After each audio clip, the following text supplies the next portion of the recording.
Alright guys, तो आज हमारे पास है Vivo T3 Ultra और हम इस वीडियो में इसका BGMI and battery drain test भी करेंगे। वैसे मैंने इस फोन को पहले से ही भाई बॉक्स से बाहर निकाल लिया था, डिजाइन वगैरह देख सकते हो आप। एंड गाइस, अगर आपको याद हो तो Vivo T3 Pro कुछ टाइम पहले ही लॉन्च किया गया था। अब यहाँ पे आ चुका है उसका बड़ा भाई जो कि है Vivo T3 Ultra। So basically ये फोन गेमर्स को टारगेट करते हुए बनाया गया है, क्योंकि यहाँ पे परफॉर्मेंस के लिए दिया गया है MediaTek Dimensity 9200 प्लस चिपसेट, जिसका AnTuTu स्कोर आता है भाई 1.4 मिलियन के आसपास। यहाँ पे अगर बात करें इसकी प्राइसिंग की तो ये आपको मिलेगा फ्लिपकार्ट पे, जो कि आता है 28,999 रुपीज का। सो ज्यादा टाइम वेस्ट नहीं करते हैं और आइए चेक करते हैं कि ये फोन Vivo T3 Pro से कितना आगे है। और अगर आप चैनल पे नए हो तो सब्सक्राइब जरूर कर देना भाई, और वीडियो को लाइक भी कर देना। ओके गाइस, तो ये रहा हमारा फोन जो कि है Vivo T3 Ultra।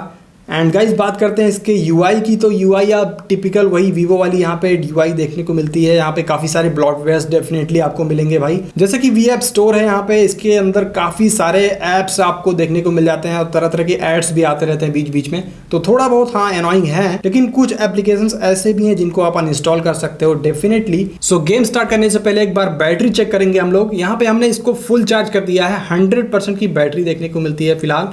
एंड यहाँ पे फ़ोन टेम्परेचर जो दिखा रहा है वो है 35.7 डिग्री सेल्सियस। इसके अलावा एक बार टेम्परेचर मीटर से भी चेक करेंगे हम। सो यहाँ पे 35.9 का टेम्परेचर दिखा रहा है। सो एक बार चेक कर लेते हैं यहाँ पे BGMI ऐप को लोड करने में कितना टाइम लेता है ये डिवाइस।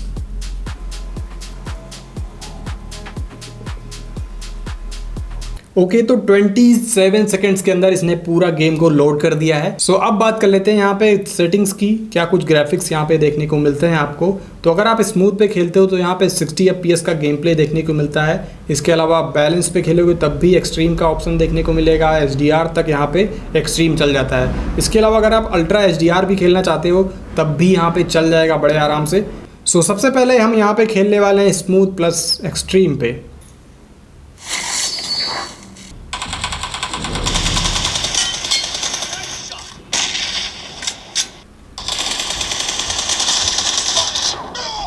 सो गाइस, बात कर लेते हैं यहाँ पे ऑडियो की। तो यहाँ पे काफ़ी ज़्यादा लाउड है भाई, और यहाँ पे डुअल स्टीरियो टाइप के स्पीकर्स देखने को मिलते हैं। मतलब दोनों साइड यहाँ पे स्पीकर्स दिए गए हैं, एक टॉप में फ्रंट साइड दिया गया है एंड यहाँ पे बॉटम में भी दिया गया है। सो लाउडनेस यहाँ पे काफ़ी अच्छी है।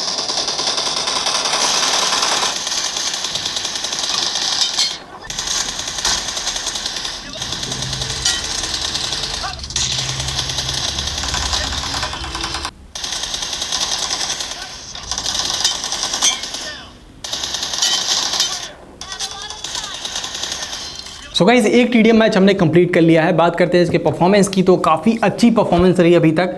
इसका जो FPS है वो 58 या 59 के आसपास चलता रहता है। कभी कभी रेयर केस में ये 56 भी गया था एक आध बार, लेकिन ओवरऑल अगर आप देखोगे ना तो काफ़ी अच्छा परफॉर्मेंस रहा है अभी तक।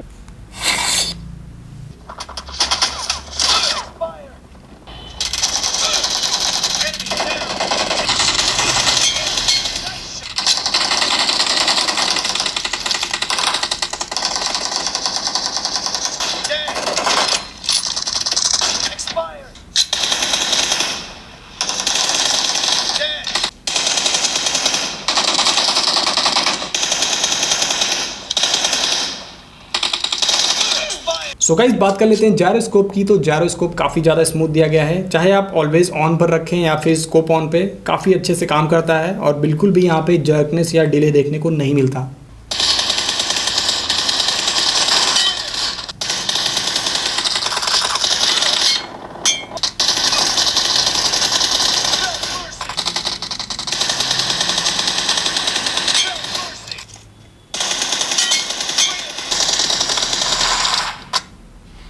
सो गाइज, हमने कंप्लीट कर लिया है 3 TDM मैच। और बात करते हैं भाई यहाँ पे टेम्परेचर की कि क्या कुछ पहुँच चुका है। तो यहाँ पे 41.4, बैक साइड यहाँ पे 39, 40।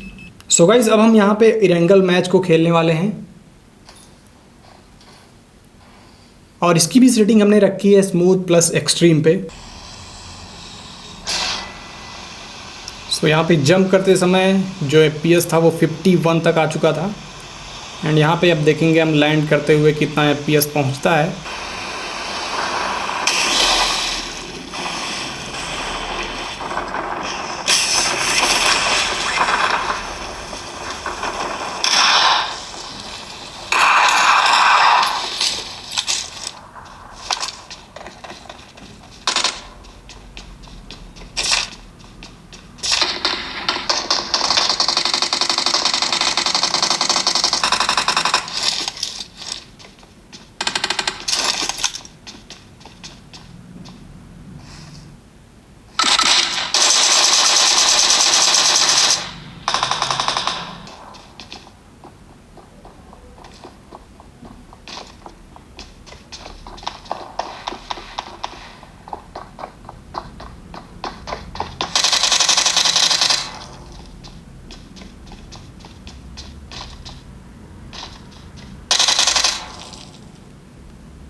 सो गाइस बात करते हैं इसके इरेंगल मैच एक्सपीरियंस की। तो मेरा एक्सपीरियंस काफी अच्छा रहा। जब हमने लैंड किया था प्लेन से तो ये इसका FPS 51 तक पहुंच चुका था। इसके अलावा जब हमने हॉट ड्रॉप लैंडिंग की तो इसका FPS 55 तक चला गया था। लैंडिंग के तुरंत बाद इसका FPS नॉर्मल हो जाता है वापस से। सो ओवरऑल यहाँ पे इरेंगल मैच में भी काफी अच्छा परफॉर्मेंस देता है ये डिवाइस। ओके गाइस, तो हम सेटिंग्स में ग्राफिक्स को बढ़ाने वाले हैं। यहाँ पे हाई सेटिंग पे खेलेंगे जो कि है HDR और एक्सट्रीम पे। इसके अलावा अल्ट्रा HD भी मिल जाता है, लेकिन यहाँ पे हम उसको अभी फिलहाल नहीं खेल रहे हैं। सो यहाँ पे हम चेक करने वाले हैं कि जो ये 60 FPS है वो HDR पे कांस्टेंट रहता है या नहीं। तो देखते हैं क्या होता है।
ओके गाइज, तो अगर आप HDR पे खेलते हो तो भाई तब भी यहाँ पे काफ़ी स्मूथ चल रहा है। सो गाइज अब हम खेलने वाले हैं यहाँ पे बूस्ट मोड में, और इसके अलावा यहाँ पे हम स्क्रीन रिकॉर्डिंग को भी ऑन करेंगे और देखते हैं कि स्क्रीन रिकॉर्ड ऑन करने के बाद कोई फ़र्क पड़ता है FPS के अंदर या फिर नहीं। So guys screen recording on हो चुकी है।